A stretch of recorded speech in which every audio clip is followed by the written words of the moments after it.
Hey there, welcome to ArcadeRaid and welcome to a brand new video on the channel after months of absolutely no uploads. But moving away from that, this video is all about Rick and Morty, a fun quick video about one of the most popular animated shows out there. So sit back, relax, and let's talk a little bit about Rick and Morty.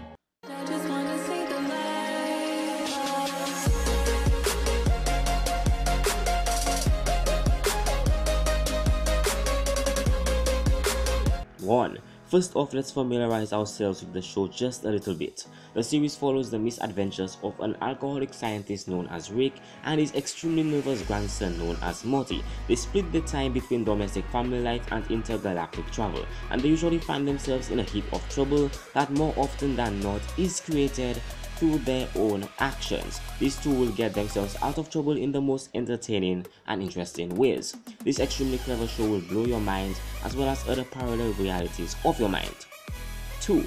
Creators Dan Harmon and Justin Roiland have stated that they conceived a backstory for Rick with no intention of ever actually revealing it because they are of the opinion that too many shows quote-unquote jumped the shark by revealing too much details. However, they have admitted to putting in clues to one of Rick's dark secrets since the very beginning, and later confirmed that a fan had correctly guessed a secret in an online forum. By a process of elimination, fans have actually been able to narrow it down to 4 fan theories. One is that Rick is aware that he is a fictional character. The second one is that Rick's constant drinking is not alcoholism, he is drinking an extract that keeps him super intelligent. The third one is that Rick is actually an aged Morty who travels back in time. And the last one is that Rick's original Morty is dead and he has been replaced by a copy from a parallel dimension.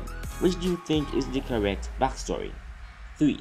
Justin Roiland, the co-creator of the show and the voice of Rick and Morty, said in an interview that Chris Parnell, who plays Jerry Smith, nails all his lines on his first takes. However, because of normal voice recording precautions of animation, Parnell has to record at least 30 more takes. Even so, Roiland said that he almost always chooses Parnell's first takes. 4. Morty is generally accepted as being based on Marty from Back to the Future from 1985. In close Rick encounters of the Rick kind, one Rick has a Morty who looks like Eric Stoltz. Eric Stoltz was actually originally cast as Marty in Back to the Future from 1985. 5. Alex Hirsch, the creator of the very popular animated series known as Gravity Falls, which made its debut in 2012 and sadly ended in 2016, made a guest appearance on the show Rick and Morty in a second season episode known as Big Trouble in Little Sanchez. If you actually pay attention, you can see that he voiced the character known as Toby Matthews. 6. Rick and Morty were featured in The Simpsons couch gag for the last episode of season 26. It's a mini story that can be seen on YouTube, and seriously, The Simpsons has more than 26 seasons. That show's been going on for a while. 7.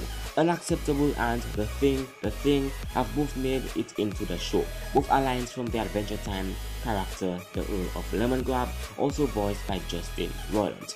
8. The main universe in the show storyline, C-137 might be a reference to cesium-137, a byproduct of nuclear fission and the most problematic environment hazard after nuclear reactor accidents. In one episode, Rick uses cesium against a powerful enemy. 9. In this show, Sarah Chalk voices Beth, who is a blonde doctor. In Scrubs from 2001 and How I Met Your Mother from 2005, she also played the role of a doctor who is blonde. 10. The second episode of the first season, Lawnmower Dog, was based on a pilot that Justin Roiland developed for Cartoon Network called Dog World. 11. In the show's episode Raising Gazopazop, the ruler Marsha and the other Gazopian with her are voiced by Claudia Black and Virginia Hay, respectively. Black and Hay both also played leading roles in the science fiction series Farscape from 1999. 12. Along with a rough version of Morty's caricature, a rough version of both Rick and Morty's voices can be heard in the second to last episode of Mr. Sprinkles. Dan Harmon and Justin Roiland used the pseudonyms John James and Larry Doon, respectively, for the 2-minute 8th episode show. It was described by critics as heavy-handed.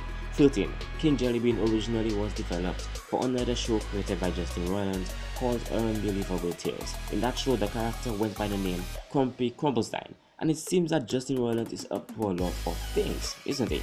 14. Unlike most animated shows, Rick and Morty seasons are not done simultaneously. Instead, the seasons are announced after they are finished, and each season is usually separated by 2 years. This is unlike most shows where seasons are separated by a few months. And finally, number 15. The animation of the show is done using Toon Boom Harmony, while background art for the show is done in Adobe Photoshop. Post-production is done in Adobe After Effects. So to all the wannabe animators and cartoon creators out there, you can actually get some pretty cool stuff done pretty easily without having to get the same software that a lot of big animation studios like Disney would use. And this is where I end today's video. Yes, I'm back and ready to grind out a new video every single week. If you enjoyed the video, make sure you leave a big like, subscribe for new content every single week, and comment your thoughts down below. Also, if you want to suggest a future video idea, leave it as a comment below. Thanks for watching, and I will be seeing you in the next video.